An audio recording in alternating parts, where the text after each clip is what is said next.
मुझे बेटे बहू के साथ नहीं रहना है। बेटा, जरा सी तबीयत ठीक नहीं लग रही है तो मुझे डॉक्टर के दिखा ला। अब तो हाथ पैर भी काम नहीं करते हैं, शरीर में ढीलापन सा रहता है, विमला जी ने अपने बेटे अंकित से कहा। लेकिन अंकित तो अपने ऑफिस के काम में लगा था और लैपटॉप पर नजरें गड़ाए हुए था। अपनी माँ की बात सुनकर वो भी सुन नहीं रहा था।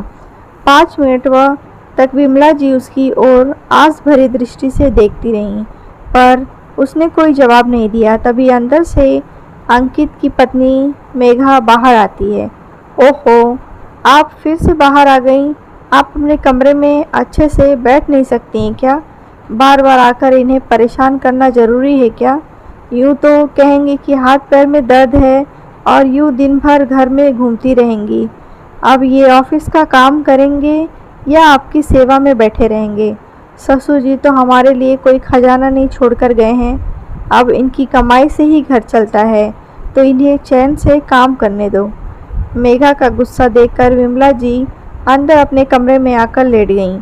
अब दर्द के मारे नींद भी नहीं आती है। एक तो दर्द, उस पर बुढ़ापे का शरीर, नींद आंखों से गायब हो रही थी। अंकित सुबह भी जल्दबाजी में रहता है और शाम को आते ही लैपटॉप में लग जाता है। आखिर अपनी पीड़ा किससे कहूँ? जब बेटे को ही फुर्सत नहीं तो बहू से क्या उम्मीद करूँ? विमला जी की आंखों के कोर गीले हो गए। शरीर भी साथ नहीं देता है और उनका बेटा भी उनसे दूर हो गया था। उसे अपनी बूढ़ी माँ की जरा भी परवाह नहीं थी। वो अपने ऑफिस, घर, बच्चों की दुनिया में ही व्यस्त रहता था। माँ तो उसकी दुनिया में आती ही नहीं थी। अगली सुबह विमला जी बिस्तर से नहीं उठी, दर्द से कराहती रहीं। सुबह के 10 बज गए पर किसी ने चाय पानी की नहीं पूछा। आज तो रविवार था, सभी देर तक सोते हैं, पर 8 बजे तक तो उठ ही जाते हैं। विमला जी धीरे धीरे हिम्मत करके उठी और फिर कमरे के बाहर गईं तो देखा अंकित अपने बच्चों और पत्नी के साथ समोसे जलेबी का नाश्ता कर रहा था, पर किसी ने उन्हें खाने के लिए पूछा तक नहीं। विमला जी रसोई में गईं और पानी लेने लगी तो फ्रिज का पानी था। इतनी गर्मी में बोतल का पानी भी गर्म हो आता है, तो फ्रिज का पानी पीती नहीं और बोतल के पानी में प्यास बुझती नहीं है। कितनी बार कहा है गर्मी में मटकी लेकर आ जा ताकि ठंडा पानी पी सकूं, पर बहू को घर में मटकी रखना झंझट का काम लगता है। बुढ़ापे में बेटे बहू ने पानी के लिए तरसा दिया है। एक बार उन्होंने टोक दिया तो मेघा बोली, मम्मी जी, हमारे साथ रहना है तो अपने नखरे छोड़ दीजिए। आजकल सब फ्रिज के ही पानी पीते हैं, फिर मटकी रखो तो पूरे रसोई की शान खराब हो जाएगी। अब पानी ही तो पीना है, तो चाहे मटके का पियो या बोतल का, क्या फ़र्क पड़ता है। वो पानी लेकर बाहर आ गई और फिर अंकित से बोली, अंकित, मुझे डॉक्टर को दिखा दे, तबीयत सही नहीं लग रही है। ये सुनते ही अंकित भड़क गया और गुस्से से चिल्लाने लगा, ये क्या एक ही रट लगा रखी है? आखिर बुढ़ापे का शरीर है, ये छोटे बड़े दर्द तो लगे ही रहते हैं। अब इसका मतलब ये थोड़ी है कि मैं आपको डॉक्टर के यहाँ ही ले जाता फिरूँगा। अब डॉक्टर की फ़ीस भी कितनी महंगी है। देखने से पहले तो 100 तरह के टेस्ट लिख देगा, वो कराओ, फिर दुनिया भर की दवाई लिख देगा। अब थोड़ा सहन करना भी सीखो, घर का खाना खा रही हो और क्या चाहिए। विमला जी इतना गुस्सा देखकर सहम गई, फिर बोली, ठीक है बहू, मुझे बादाम और खसखस का दूध बना दे, थोड़ी शरीर में ताकत आएगी तो चल फिर लूँगी। मेघा ने अजीब सा मुंह बनाया है, ये लो, हम तो कभी एक बादाम भी मुंह में नहीं रखते हैं। बादाम कितनी महंगी आती है। अब इस महंगाई में बच्चों को पढ़ाएं या सारे पैसे आपके दूध और बादाम पर खर्च कर दें। आपकी तो उम्र निकल गई है, पर हमें तो अपनी ज़िंदगी जीनी है और बच्चों का भी करियर बनाना है। ठीक है बहू, तो कुछ खाने को दे सुबह से कुछ खाने को दे, सुबह से कुछ खाया नहीं है। मेघा अंदर रसोई में गई और रात की बची रोटी और साथ में अचार लाकर दे दिया। विमला जी चुपचाप कमरे में आ गईं और उसने छोटे छोटे टुकड़े करके उन्हें धीरे धीरे खाने लगी। खाते वक्त उनकी आंखें भर आई, क्योंकि उन्होंने कभी इस तरह खाना नहीं खाया था। उनके पति की ठीक ठाक कमाई थी। वो कपड़ों और गहनों से ज़्यादा खाने पीने पर खर्च करती थीं। उनका मानना था कि अच्छा खाएंगे तो शरीर चलेगा। गहने कपड़े तो रखे रहते हैं, पर शरीर तो हमेशा ही साथ चलता है। हमें सदैव अच्छा खाना चाहिए। विमला जी हमेशा रस की सब्जियों में रोटियों को चूस कर खाती थीं। इनसे उनका पेट अच्छे से भरता था। वो अपने पति और 2 बच्चों के साथ आराम का जीवन जी रही थीं। उनकी बड़ी बेटी रीवा की शादी पास के ही शहर में की थी, पर उसके पति की नौकरी विदेश में लग गई तो वो वहाँ पर चली गई। बेटी की शादी के बाद बेटे की शादी की। मेघा यूँ तो दिखने में सही लगती थी, पर उसका व्यवहार इतना बुरा होगा वो ये सोच भी नहीं सकती थी। मेघा जब भी बोलती कड़वा ही बोलती थी। वो सबके सिर पर सवार रहती थी और अपने ससुर जी को भी जवाब दे दिया करती थी। ससुर जी को अचानक लकवे का अटैक आया और वो दुनिया से चले गए। अपने पिता की मृत्यु पर रीवा विदेश से आई थी और माँ को साथ चलने को कहा था, पर विमला जी ने मना कर दिया। जब मेरे बेटे बहू हैं तो मैं बेटी के घर नहीं जाऊंगी, अब तो इन्हीं के साथ रहूंगी। विमला जी ने सोचा था कि अपने ससुर जी को खोने के बाद मेघा में कोई बदलाव आएगा, पर वो तो और भी ज़्यादा कड़वी हो गई। बेटे ने भी विधवा बूढ़ी माँ का दर्द नहीं समझा और बहू के बहकावे में आकर उन पर भी मानसिक अत्याचार करने लगा। एक दिन विमला जी मंदिर में पूजा कर रही थीं और उन्होंने ईश्वर को प्रसाद चढ़ा दिया। उन्हें भूख लग रही थी और बहू है कि खाने को नहीं दे रही थी। उन्होंने कटोरी में रखा प्रसाद खा लिया। उन्हें प्रसाद खाते देखकर मेघा ने कमरे में आते हुए देख लिया। ये देखकर वो फिर से गुस्सा हो गई। मम्मी जी, आपको शर्म नहीं आती? आप तो प्रसाद ही चोरी करके खा रही हैं, तो और भी न जाने क्या क्या खाती होंगी। मुझे तो पता ही नहीं था। मैं तो आपको रसोई में ऐसे ही जाने देती थी, पर आज के बाद आप मेरी रसोई में कदम नहीं रखोगी और ना ही भगवान के मंदिर में प्रसाद चढ़ाओगी।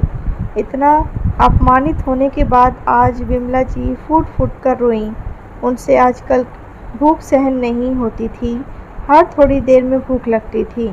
जब बहू ने देर तक खाने को नहीं दिया तो उन्होंने प्रसाद खा लिया।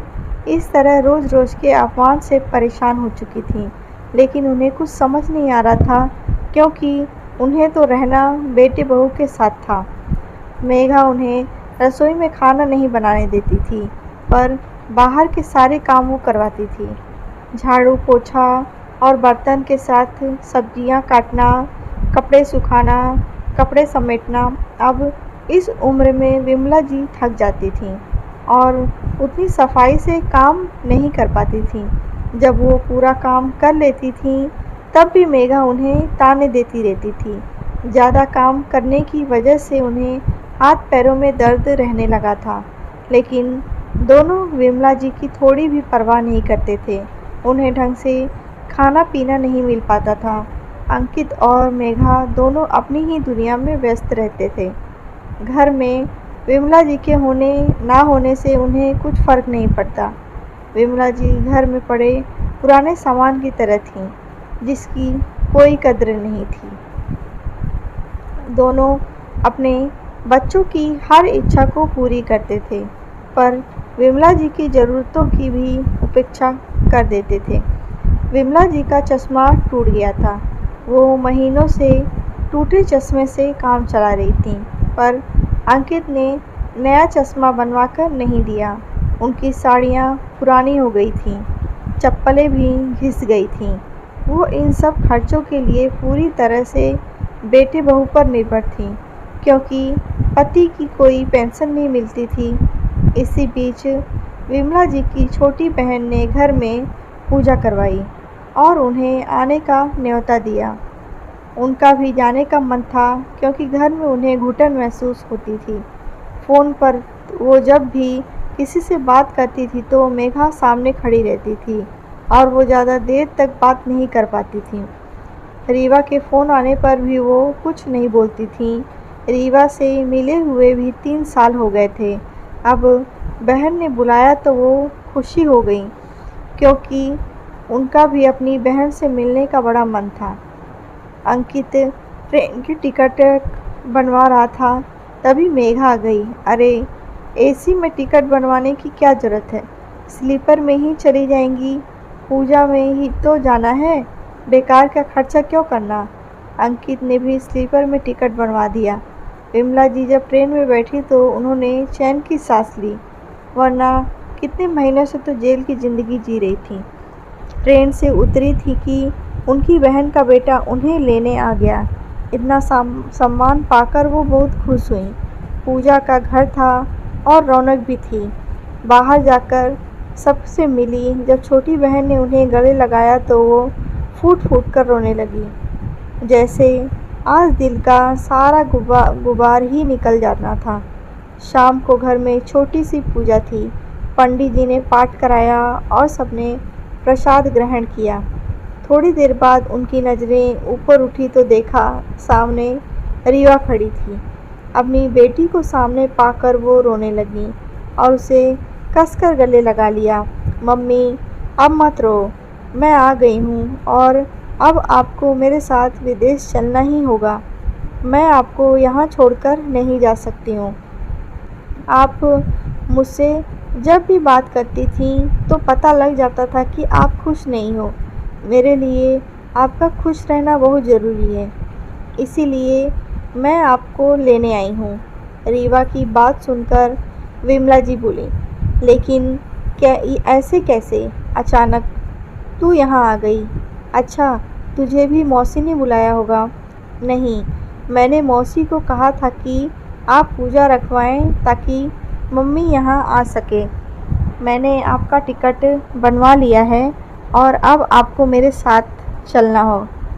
मुझे सब पता है कि भैया भाभी आपके साथ कैसा व्यवहार कर रहे हैं। मैंने आस पड़ोस से मालूम किया है। क्या तू घर के आस पड़ोस में जाकर आ गई और घर नहीं आई? अंकित और मेघा से मिल तो लेती।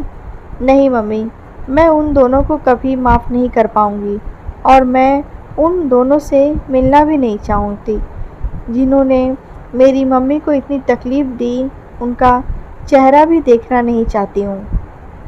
और तभी विमला जी ने पूछा, तू मुझे घर से भी ले जा सकती थी, यहाँ मौसी के यहाँ बुलाने की क्या ज़रूरत थी? मम्मी, यहाँ मौसी की समाज में अच्छी जान पहचान है और इनके सेठ जी का बेटा वकील है। मैंने उनसे सारी बात कर ली है। भले ही पापा कुछ नहीं छोड़कर गए हैं, पर वो ये मकान तो छोड़कर गए हैं जहाँ पर आप रह रहे हो, और ये घर तो आपके नाम पर ही है। आप घर की मालकिन हो, फिर भी आपके साथ गलत व्यवहार हो रहा है। हाँ, अब मुझे बेटे बहू के साथ नहीं रहना है। मैं उनके अत्याचार और उपेक्षा अब नहीं सह सकती हूँ, लेकिन मैं क्या कर सकती हूँ? विमला जी ने बोला, आप उन्हें घर खाली करने का नोटिस भेज सकती हैं, तभी दोनों की अक्ल ठिकाने आएगी। रीवा ने बोला। विमला जी ने नोटिस पर साइन कर दिए और उन्हें घर खाली करने का नोटिस भेज दिया। नोटिस पाकर अंकित और मेघा के पैरों से ज़मीन सरक गई। ये देखो, तुम्हारी मम्मी पूजा में अपना भला करने गई हैं, और चाहे बेटे बहू सड़क पर ही क्यों ना आ जाएं। अब हम सामान और बच्चों को लेकर कहाँ जाएंगे? अच्छे भले हम यहाँ पर रह रहे थे। मेघा बरस पड़ी। अपनी मम्मी का ये रूप देखकर अंकित को हैरानी हुई और पछतावा भी। मम्मी ने कुछ गलत नहीं किया, हम ही उनके साथ गलत व्यवहार कर रहे थे। जब हमने गलत कर्म किए हैं तो अच्छे की उम्मीद कैसे कर सकते हैं? मेघा, हमें ये घर खाली करना होगा। जब हमने मम्मी की जिम्मेदारी ढंग से नहीं निभाई तो हमारा उनका जायदाद पर भी कोई हक नहीं बनता है। हमें यहाँ से जाना होगा। मम्मी को हमने कितना दुख दिया है, उनका कितना दिल दुखाया है, उन्होंने तभी ये कदम उठाया होगा। नोटिस का जवाब आ चुका था। अंकित और मेघा ने घर खाली कर दिया। अब वो पछतावे की अग्नि में जल रहे थे और विमला जी घर बेचकर बेटे बहू से नाता तोड़कर हमेशा के लिए अपनी बेटी के साथ रहने के लिए विदेश चली गईं। पाठकों, कोई भी माँ ऐसा नहीं करती है, पर जब बेटे बहू के अत्याचार ज़्यादा ही बढ़ जाए तो ये कदम उठाना भी गलत नहीं है। कहानी आपको कैसी लगी है कमेंट बॉक्स में ज़रूर बताएं। कहानी अच्छी लगी हो तो लाइक करें, शेयर करें।